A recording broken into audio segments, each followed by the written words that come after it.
마가복음 강의 6번째 시간으로 새벽 광야에서의 기도라는 제목으로 말씀을 보겠습니다. 이 성도의 삶에서 기도는 아주 중요한 것입니다.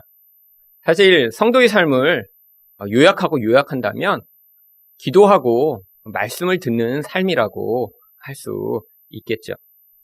예수님이 이 땅에 오셔서 바로 이렇게 하나님의 말씀을 듣고 또 하나님께 기도해야 되는 그런 우리 삶을 그의 삶을 통해 모델로 많이 보여주셨습니다.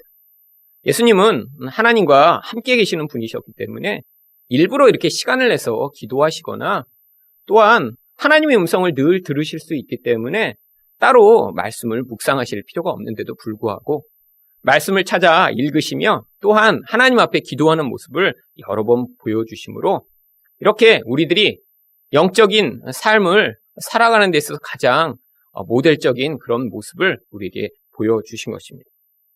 오늘 본문을 통해서 예수님께서 어떻게 자신의 삶을 통해 기도의 모델을 보여주셨는가를 살펴보고자 하는데요. 첫 번째, 새벽에 기도하심으로 기도의 모델을 보여주셨습니다. 35절 상반절 말씀을 다시 보겠습니다.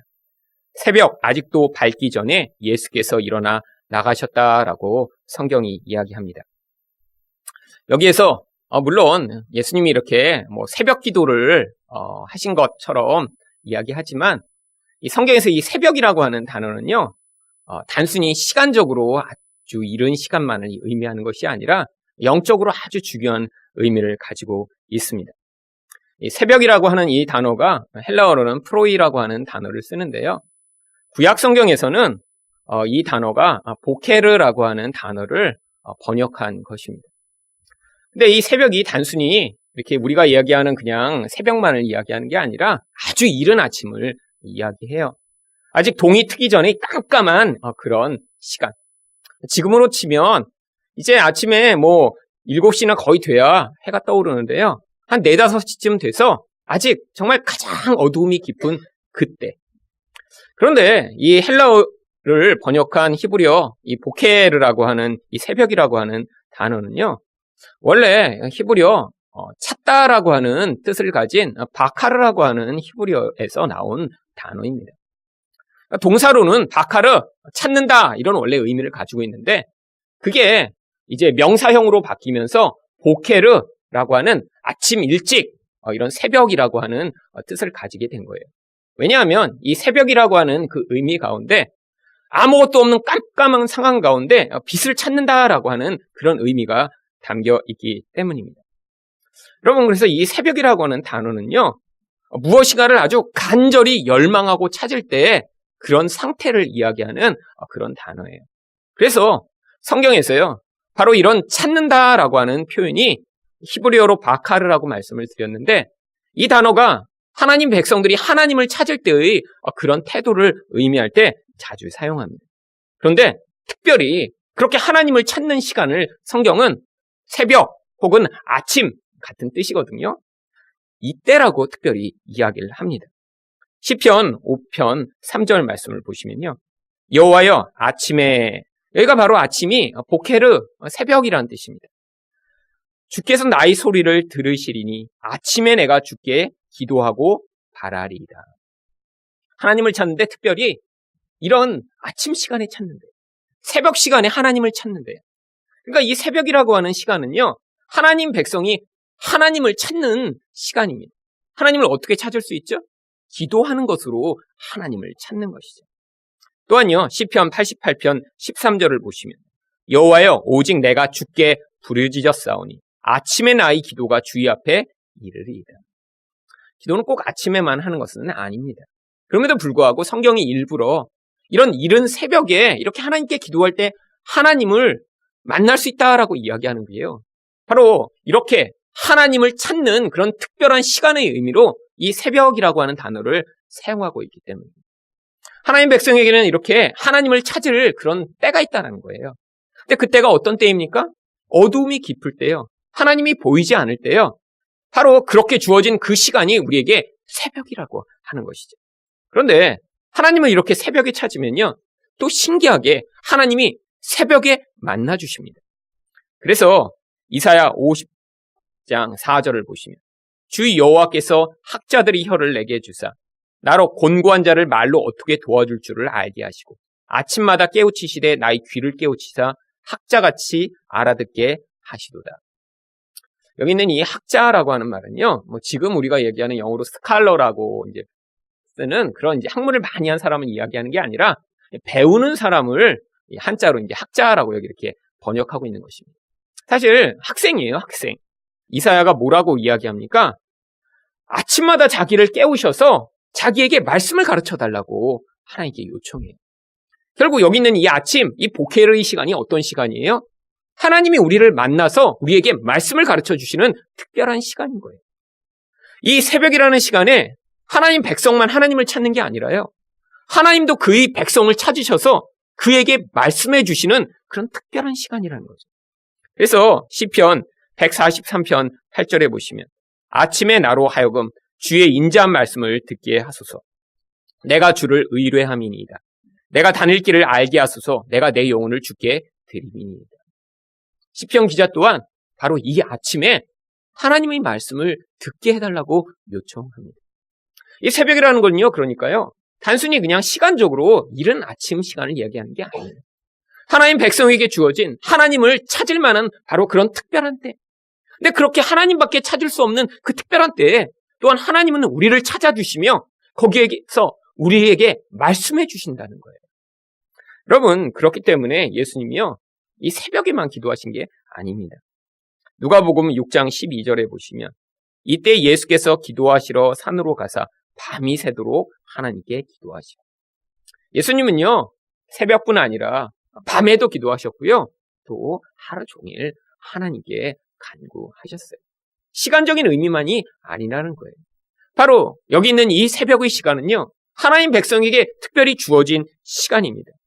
그래서 이 시간을 오늘 본문에도 단순히 새벽이라고만 하지 않고요, 아직도 밝기 전이라고 특별히 부가 설명을 하고 있는 거예요. 무슨 얘기예요? 아직 빛이 임하지 않았다라는 거예요. 깜깜하다라는 거예요. 근데 실제로 새벽 시간이 가장 깜깜합니다. 밤이 깊을수록 그런데 무엇이 확실하죠? 이제 아침에 빛이 나타나고요, 반드시 날이 밝아질 게 확실해요. 아무리 구름이 많이 껴도요, 반드시 아침에 이렇게 빛이 밝아옵니다. 그리고요, 햇볕이 당장 눈으로 볼 수는 없어도요, 그 어두움이 반드시 물러가게 되어 있어요. 여러분, 사시면서 아침이 됐는데 계속 깜깜하면서 한 번도 이렇게 빛이 비치지 않는 그런 날이 하루라도 있으셨나요? 없어요. 잠깐 이렇게 일식이라고 그래서 사람들이 이렇게 난리쳐서 저는 예전에 그렇게 생각했어요. 이렇게 일식이 되면 갑자기 하늘이 깜깜해지고 정말 밤처럼 되나 보다. 그런 게 아니죠. 잠깐 그 태양빛이 살짝 그림자가 져서 어두워지는 거지 그렇게 세상이 깜깜해질 수가 없습니다. 아무리 구름이 두껍게 껴도 마찬가지예요. 빛이 비추면요, 그 영향력이 이 세상에 반드시 미치게 되어 있어요. 여러분, 성경에서 빛은 무엇을 상징하죠? 하나님의 나라를 상징합니다. 하나님의 생명을 상징합니다. 그래서 예수 그리스도를 빛이라고 얘기하는 거예요. 근데 반대로 그럼 어두움은 무엇을 상징하나요? 마귀의 영향력, 죄의 영향력을 어두움이라고 표현하고 있죠. 그러면 이 새벽이라는 단어, 아직 어둠이 가득하며 빛이 임하기 전의 이 상태는 무엇인가요? 악이 가득하고 하나님 나라가 아직 임하지 않은 것 같고 세상 가운데 그 죄의 영향력이 너무나 강력한 그런 상태를 바로 이 새벽이라고 이야기하는 것입니다. 이런 믿음을 갖지 못할 때가 많이 있습니다. 여러분, 영적으로 아직 미성숙하다는 건 뭘 얘기하는 거죠? 하나님을요, 꼭 경험으로만 확인하려고 하는 거예요. 하나님이 계시다는 거는 알아요. 그런데 자꾸 잊어버려요. 왜 그렇죠? 내 안에서 믿음이 말씀에 근거하지 않고 이전에는 경험에 근거했어요. 어떤 내가 기도했더니 놀라운 일이 생겼어요. 아니, 누군가 특별한 어떤 기적을 경험했대요. 그러니까 그걸 바탕으로 해서 하나님이란 존재를 자꾸 생각하는 거예요. 근데 그렇게 되면 어떻게 되나요? 하나님이 인생 가운데 늘 기적으로 개입하시나요? 아니에요. 하나님은요, 우리 인생 가운데 우리가 믿음이라고 하는 그 도구를 통해 말씀으로 우리와 관계를 맺고자 하시는 분이세요. 기적은요, 이런 말씀을 받아들일 수 없는 그런 믿음이 없는 사람들이 처음 하나님께 관심을 기울이도록 하기 위해 사용하시는 마치 아이들한테 딸랑이와 같은 거예요. 여러분, 사도행전을 한번 보세요. 기적이 계속 그냥 막 일어나나요? 아니에요. 안진뱅이 하나 일으켜놓고요. 그 하나 가지고 막 5,000명을 전도하고 그래요. 여러분, 기적이 이렇게 일어나면 하나 일으켜놓고 그다음 남지 오는 대로 그냥 다 기적을 보여야 되는데, 와, 신기하다. 사람들한테 관심을 끌어놓고 그 다음에 뭐라는 거죠? 모인 자들한테 말씀을 선포하는 거예요. 여러분, 그런데 하나님에 대한 믿음이 없으면요, 우리 안에 흔들립니다. 힘들어요. 그게 마치 무슨 시간이냐면 새벽과 같은 시간이죠. 바로 이때가 무슨 시간이에요? 기도할 시간이라는 것입니다. 여러분, 하나님이 우리 인생 가운데 그래서 새벽과 같은 그런 때를 주세요. 어떤 때요? 죄의 영향력이 너무 강해서 하나님이 도저히 보이지 않는 거예요. 마귀의 영향력이 너무 강력해서 도대체 하나님이 어디 계셔라는 그런 이야기가 우리 안에서 절로 나오는 거예요. 아니, 내 인생에도요, 아니, 내가 예수를 처음 믿을 때는 하나님의 그 은혜와 하나님의 능력을 내가 경험했는데, 아니, 오히려 교회에 다니고 내가 이제 더 열심히 신앙생활을 하는데도 오히려 하나님의 그런 강력한 능력과 영향력은 사라진 것 같고 오히려 더 밋밋해진다. 근데 이때가 바로 새벽 시간이라는 거예요. 물론 이 시간이 꼭 아침 일찍에만 오는 것이 아닙니다. 우리 인생에서요, 오히려 나이가 들수록, 아니, 내가 신앙생활을 할수록 이런 새벽이 더 깊어질 때가 있는 거예요. 어둠이 더 깊어질 때가 있는 거예요. 근데 바로 그때가 어떤 때라고요?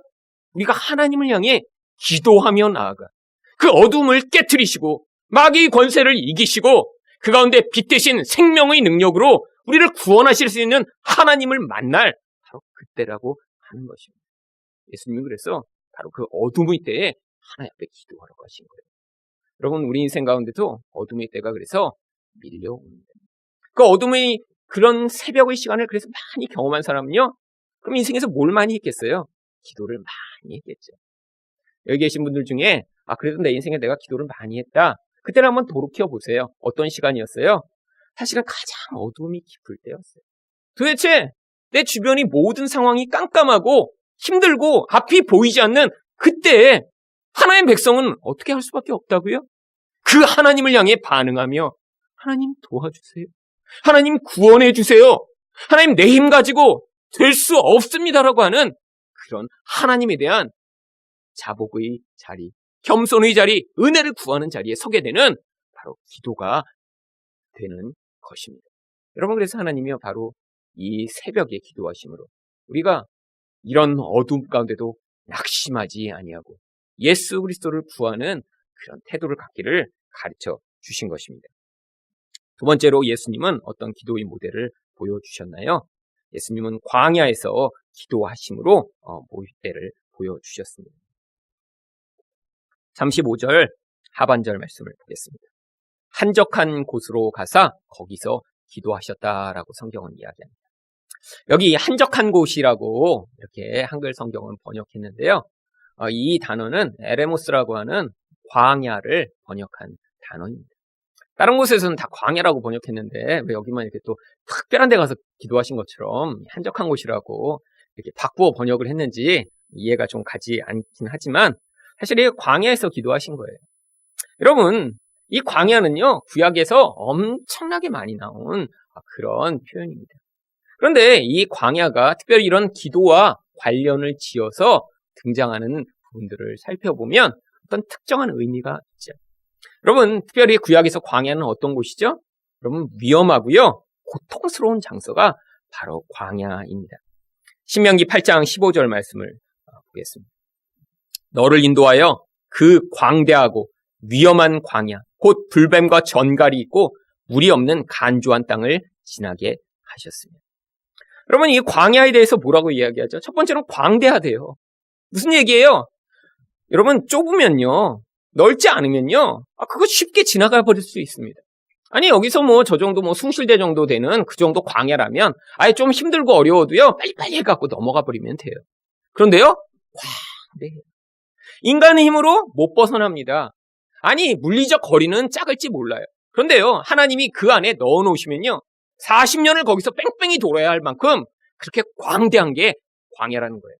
인간의 한계를 뛰어넘는 곳이라는 것입니다. 내가 알고 있는 그 모든 지식으로는 벗어날 수 없다라고 하는 거예요. 사실 이 광야는 그래서 우리 인생을 이야기하는 것입니다. 그런데 이렇게 광대한 곳을 또 뭐라고 얘기합니까? 위험한 곳이라고 얘기해요. 왜냐하면 그곳에는요, 불뱀도 있고요, 전갈도 있기 때문이죠. 여러분, 여기는 불뱀, 전갈, 사실 물리적으로 광야에 사는 그런 나쁜 그런 짐승들이죠. 독이 있습니다. 물리면 고통을 경험하게 돼요. 그런데 이게 단순히 그런 물리적 동물만을 이야기하는 것인가요? 인생에서 경험하는요, 이 마귀적인 영향력, 죄의 영향력으로 우리를 물고 뜯는 그런 사람들, 세상의 악한 환경들을 사실 이 안에 불뱀과 전갈이라고 표현하는 거예요. 여러분, 이스라엘 백성들이 광야에서 이 바로 불뱀에 물렸습니다. 이 뱀을요, 불뱀이라고 이렇게 이야기하는 이유는요, 이 뱀이 막 이렇게 불꽃이 막 나고 그런 불뱀이라서 그런 게 아니라요, 이 뱀이 얼마나 악독한 독을 가지고 있는지, 이 뱀한테 물리면요, 온몸이 불타듯이 뜨거워지다가 죽기 때문에 불뱀이라고 부르는 거예요. 아마 이런 광야에 사는 코브라나 방울뱀 같은 거를 이야기하겠죠. 여러분, 인생 살다 그렇게 뱀에게 물리신 적 있으셨죠? 몸에 독이 퍼져갖고요, 누군가 죽도록 미워한 적 있으셨죠? 내 안에서 그 독이 퍼져서 나를 중독되게 하고 미칠 것처럼 만드는데 스스로 힘으로 벗어나지 못하고 고통해 보신 적 있으셨죠? 그럼 바로 뱀에게 물린 것입니다. 맹독성 뱀에게 물리면요, 그 고통이 어떤 땐 10년, 20년, 아니 평생 가기도 해요. 예전에 어려서 물렸는데 죽을 때까지 그 사람을 용서하지 못하고 미워하는 그 모습. 이스라엘 백성들이 바로 그런 독을 가진 자였음을 하나님이 보여주시기 위해 그들을 불뱀에 물리도록 허용하시고요, 그들이 정말 그 뱀의 독으로 말미암아 고통하며 하나님 앞에 회개할 때까지 그 고통을 경험하게 하십니다. 여러분, 광야야 그래서 위험한 곳입니다. 살다 보면요, 반드시 물리게 돼요. 어떤 때는 손가락 하나 물려갖고요, 그래갖고 저는 그냥 내가 콱 찔렀으면 좋겠다 이런 마음으로 살기도 하고요.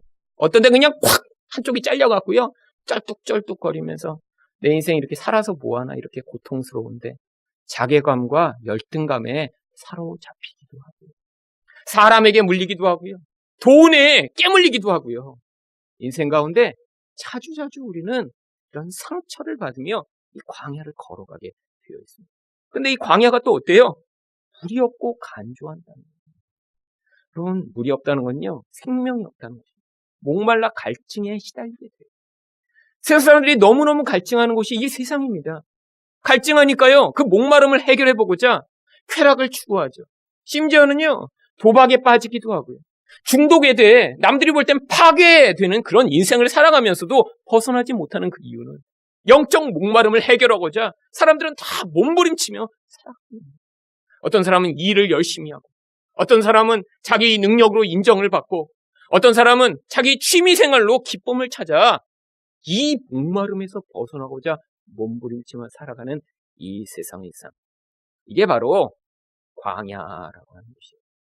그런데요, 하나님 백성은 이 광야에서 어떻게 할 수밖에 없냐면 바로 다음 절이 그 해답을 이야기합니다. 신명기 8장 16절이에요. 내 조상들도 알지 못하던 만나를 광야에서 내게 먹이셨네. 이는 다 너를 낮추시며 너를 시험하사 마침내 내게 복을 주려 하시면입니다. 여러분, 이렇게 힘든데 왜 우리를 살게 하신다고요? 하나님이 우리에게 만나를 주시고자 한다는 거예요. 여러분, 이 만나의 뜻이 무엇이죠? 이게 뭐야가 사실 만나의 뜻입니다. 여러분, 하늘에서 이렇게 만나가 내렸어요. 그랬더니 사람들이 보면서 어머, 이게 뭐야? 이렇게 한 게 아니라요. 이게 뭐야? 사실 이 성경에 이 감탄사나 이렇게 그 표정을 집어넣을 수 없어서 그냥 이게 뭐야, what is it? 이렇게 써있지만요, 사실 그걸 영어로 찍었으면 이런 거야. 이게 뭐야? 이거 먹으라고? 나는 이거 안 먹고 싶어. 난 파리바게뜨 케이크 먹고 싶어. 근데 왜 이딴 거 내려줘? 아니, 매일같이? 이게 사람들이 반응이었던 거예요. 그래서 what is it? 이게 뭐야? 이게 이름이 돼버린 거예요. 여러분, 사람들은요, 만나 기대하지 않습니다. 내가 좋아하는 게 다 따로 있어요. 이게 다 우리의 마음이죠. 여러분, 자기가 원하는 게 다 따로 있어요. 근데 하나님이 그거 말고 다른 걸 주시면 이거 뭐야?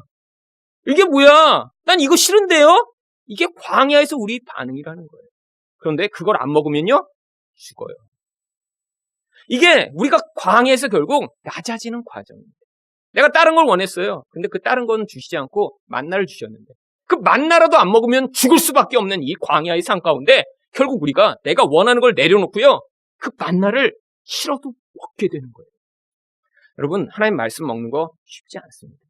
하나님 뜻대로 사는 건요, 더 힘든 거예요. 근데요, 사실 이 금요일 날 춥고 힘들고 집에서 따뜻하게 이렇게 TV 볼 수 있는 시간에 여기 와 계신 분들은요, 억지로라도 지금 그 만나 먹기 위해서 오신 거예요. 사실 이게 뭐예요? 아유, 이거 뭐야, 이거. 근데 이거라도 안 먹으면 죽을 것 같을 때 사실은 사람들이 어디에 오죠? 기도하러 옵니다. 여러분, 광야에서 그거 배우는 거예요. 그거 안 먹어도 괜찮은 사람은요, 여기 안 옵니다. 그냥 집에서 텔레비 보죠.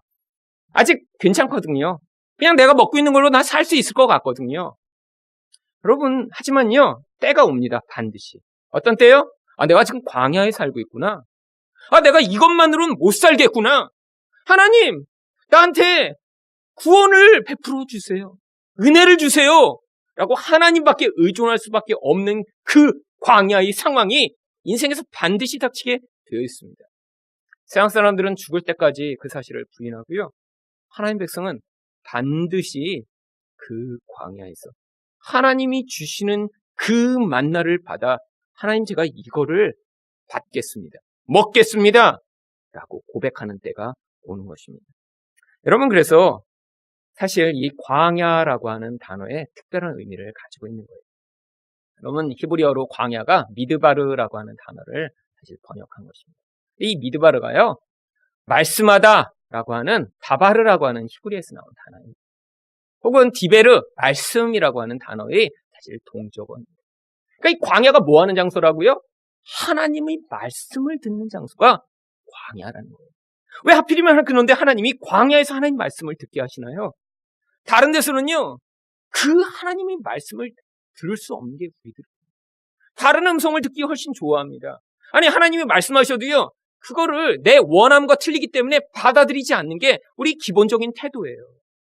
그러니까 하나님이 우리 인생을 광야에 넣으셔서 하나님의 뜻과 하나님의 말씀을 듣지 않으면 안 되는 상황 가운데 처해가게 하실 때 그때 우리가 뭘 듣게 되는 거예요? 하나님 음성을 듣게 되는 것입니다. 여러분, 그래서 광야에 있는 자만이 하나님의 말씀을 듣고 순종할 수 있는 것이죠. 그래서요, 사도행전 7장 38절에서 뭐라고 이야기합니까? 신의 산에서 말하던 그 천사와 우리 조상들과 함께 광야 교회에 있었고 또 살아있는 말씀을 받아 우리에게 주던 사람이 이 사람이다. 모세에 대해 스데반이 설명하면서 여러분, 구약의 이스라엘 백성들을 뭐라고 부르죠? 광야 교회라고 불러요.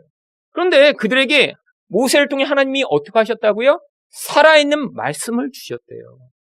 여러분, 지금 우리 교회가 그래서 해야 될 일이 이것입니다.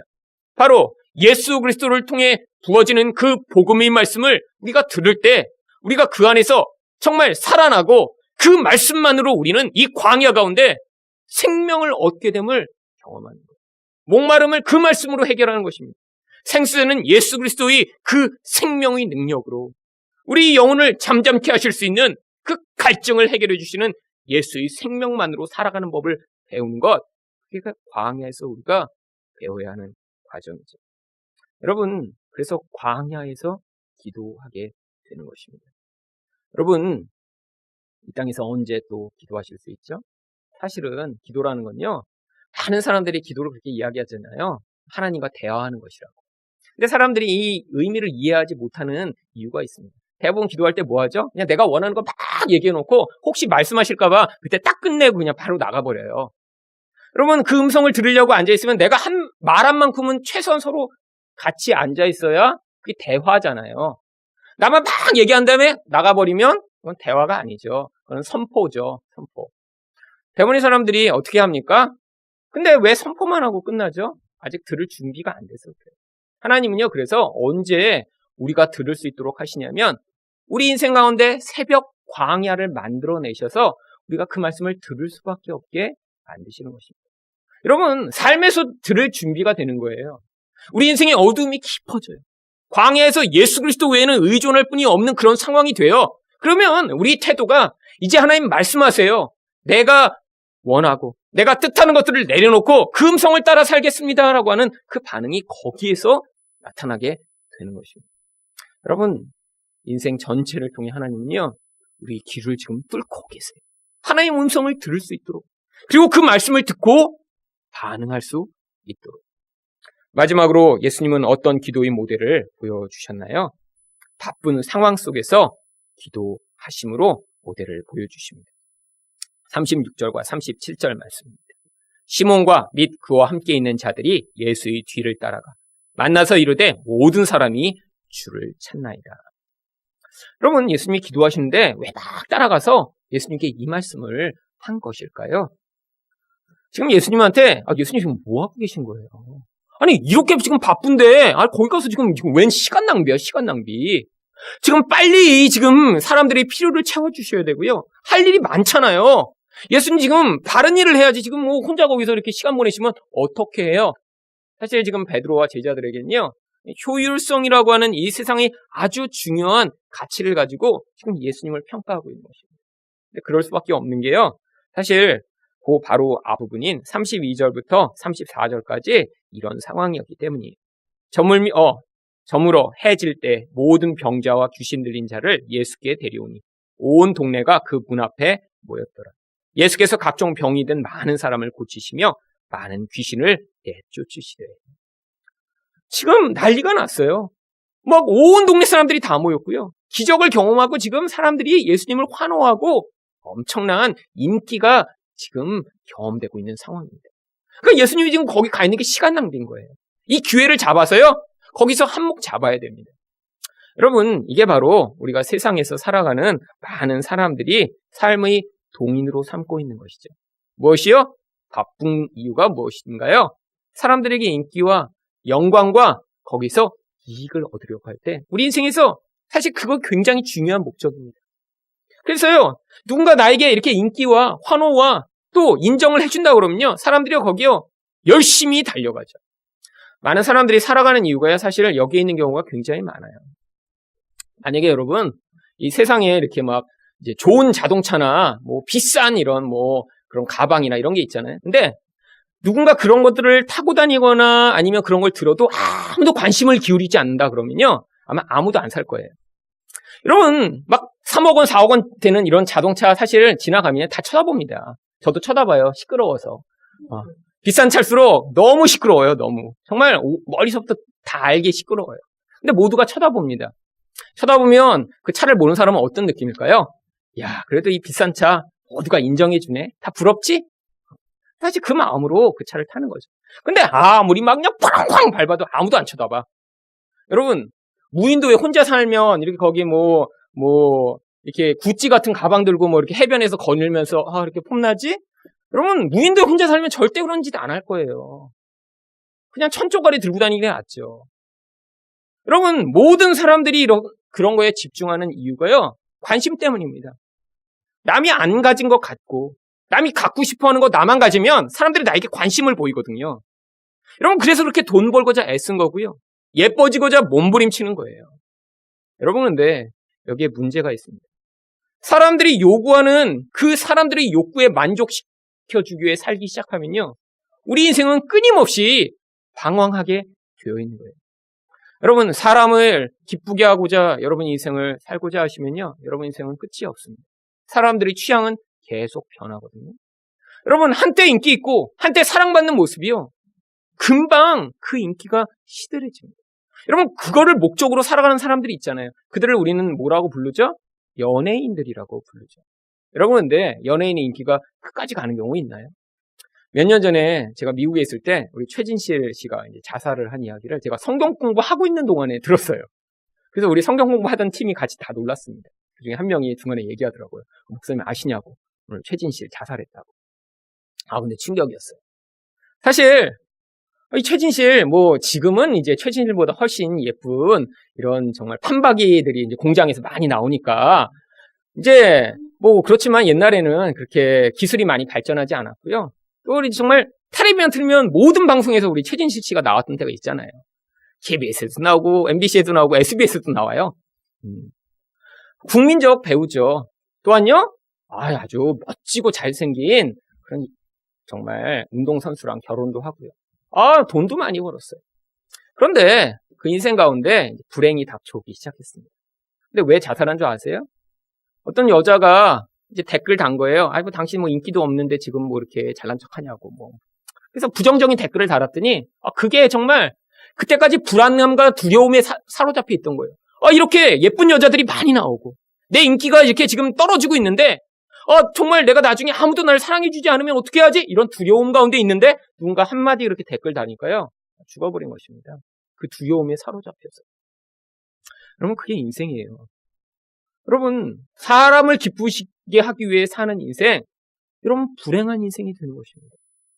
여러분, 그런데 우리들은요, 많은 사람들을 기쁘게 하기 위해 살지는 않습니다.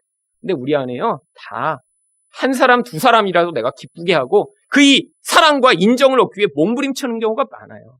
근데 그게요, 어떤 때는요, 하나님의 자리를 차지하는 경우도 있습니다. 가족이라는 이름으로 불리는 경우가 많이 있지. 내 남편의 기쁨을 얻기 위해 사는 그런 여자. 아니, 내 아내의 기쁨을 얻기 위해 그렇게 살아가는 남자. 아니, 내 자식들의 인정과 사랑과 그런 영광을 얻기 위해 살아가는 그런 부모. 여러분, 대부분의 사람들은 대중에게 인기와 사랑을 얻을 수는 없잖아요. 근데 그렇게 되면 어떻게 되죠? 여러분, 노예와 같은 삶이 되어버립니다. 여러분, 누군가 때문에 그에게 말을 들어야지만, 그래야지만 내가 불편하지 않고 또 힘들지 않아서 그의 말이라면 내가 계속 노예처럼 쫓아가는 그런 인생. 근데 이런 사람이 어떤 줄 아세요? 자기보다 약한 사람이 있으면요, 엄청나게 또 굴림합니다. 왜? 내가 이게 사람에게 매어있는 이런 끈은요, 또 다른 사람을 향해선 폭력으로 나타나게 되어 있거든요. 그래서 어떤 힘 있는 자 앞에서 되게 이렇게 비굴하게 구는 사람이요, 다른 사람한테도 비굴하게 구냐? 그러면 그렇지 않아요. 다른 사람한테는요, 굉장히 아주 압제하는 그런 사람이 되는 경우가 많이 있죠. 여러분, 예수님이요, 만약에 이렇게 사람의 인기, 사람의 영향력에 매여서 사셨으면요, 예수님의 인생은요, 하나님이 목적하는 그 목적에 이제 벗어난 인생이 되는 거예요.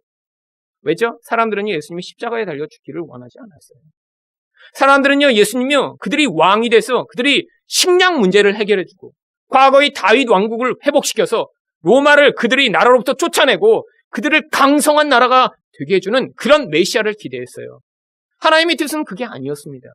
사람들의 기대와 너무 달랐기 때문에 심지어는 하나님을 잘 안다고 하는 대제사장들과 서기관들이 예수님을 죽인 것이고요. 예수님의 제자들까지도 예수님을 버린 것이죠. 여러분, 이게 바로 예수님이 지금 당하고 있는 위기 상황입니다. 그러니까 예수님이 이때 뭘 하신 거예요?